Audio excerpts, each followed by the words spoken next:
آج بتائیے کہ اس دنیا میں سب سے مظلوم ترین کون لوگ ہیں فلسطینیوں کے علاوہ؟ ایک چھوٹا سا 40-42 کلومیٹر کا علاقہ، ایک لکیر ہے، علاقہ بھی نہیں ہے، 42-45 کلومیٹر کا علاقہ ہے جس کی وڈتھ جو ہے وہ 12-13 کلومیٹر سے زیادہ نہیں ہے۔ وہاں پہ 22 لاکھ کے قریب ہمارے مظلوم فلسطینیوں کو رکھا گیا ہے اور ان پر تمام زندگی کی سہولیات کو بند کر دیا گیا ہے۔ وہ بیچارے قسم پرسی کے مزریبل کنڈیشن میں زندگی گزار رہے ہیں۔ ان کے بہت سارے لوگوں کو جلا وطن کیا گیا، ان کے گھروں سے ان کو نکالا گیا، ان کی زمینیں جو ہے ان سے قبضہ کیا گیا ان کی زمینوں پر۔ وہ کوئی بیچارے اردن میں بیٹھے ہیں، کوئی شام میں بیٹھے ہیں، کوئی کہاں پہ ہے، کوئی کہاں پہ ہے، یعنی ان کو ملک بدر کر دیا گیا۔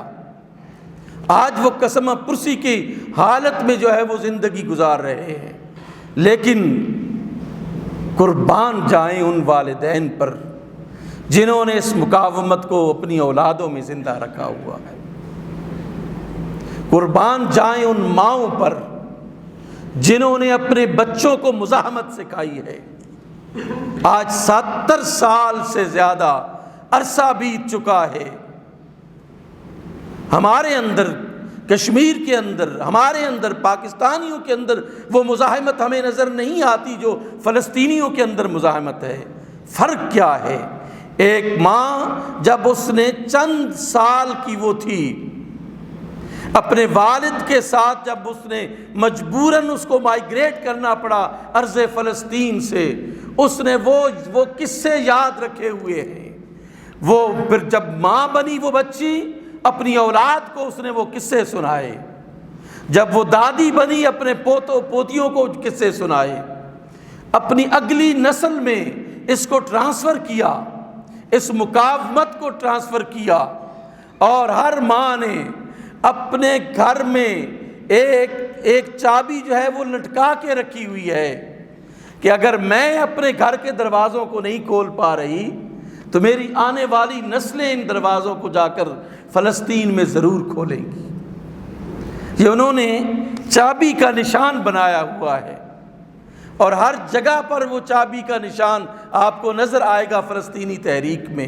انہوں نے اپنے گھروں میں چابیاں لٹکائی ہوئی ہیں اپنی اولاد کو دکھانے کے لیے کہ آج اگر ہم اردن میں جو ہے قسمہ پرسی میں ہیں، مہاجر ہیں، ہم کیمپوں میں بیٹھے ہوئے ہیں، لیکن اس چابی کو یاد رکھنا، یہ اس چابی کے ذریعے سے تم نے اپنے گھروں کو جا کے کھولنا ہے۔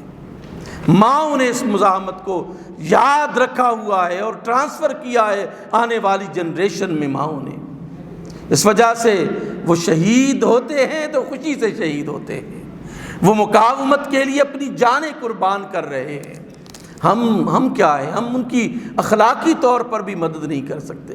قائد اعظم رحمۃ اللہ تعالی علیہ نے فرمایا تھا کہ یہ ریاست ناجائز ریاست ہے، یہ چھرا گھونپا گیا ہے، مسلمانوں کی پیٹھ میں چھرا گھونپا گیا ہے۔ آج وہ تو ایک بڑی جیل میں زندگی فلسطینی گزار رہے ہیں۔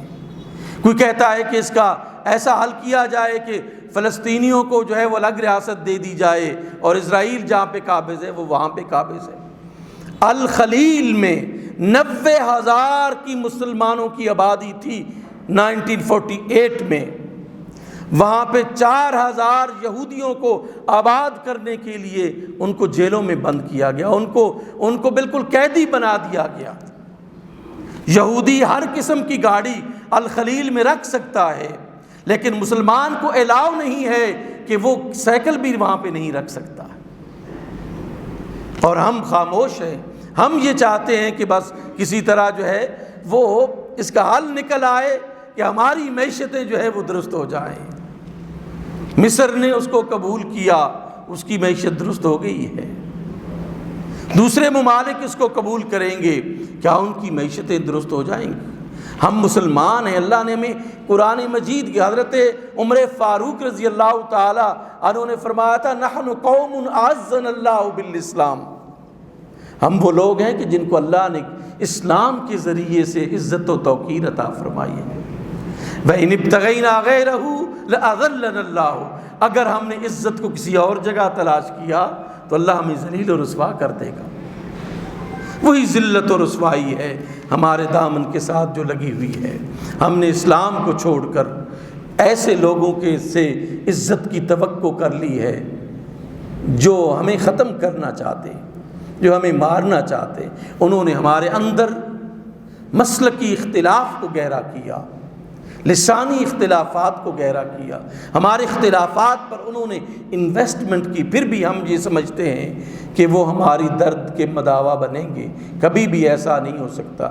آئے مسلمان اس دنیا میں متحد، تو مسلکی اختلافات کو ہمیں ختم کرنا ہوگا۔ دیکھیں آج کتنی بڑی مزاحمت کیوں ہوئی ہے کہ حماس اہل سنت تنظیم ہے، لبنان میں حزب اللہ شیعہ تنظیم ہے، دونوں مل کر جو ہے وہ اپنے مشترکہ دشمن کا مقابلہ کر رہے ہیں۔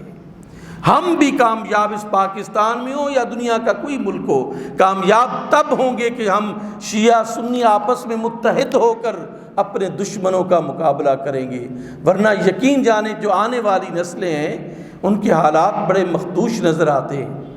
ہمیں یہ اسلام جو ہمیں اپنے والدین نے دیا ہے اور جو روایات ہمیں اپنے والدین نے دی ہیں وہ ختم ہوتی نظر آتی ہیں۔ اللہ سبحانہ و تعالی ہمیں قرآن و سنت کے ساتھ جڑے رہنے کی توفیق نصیب فرمائے۔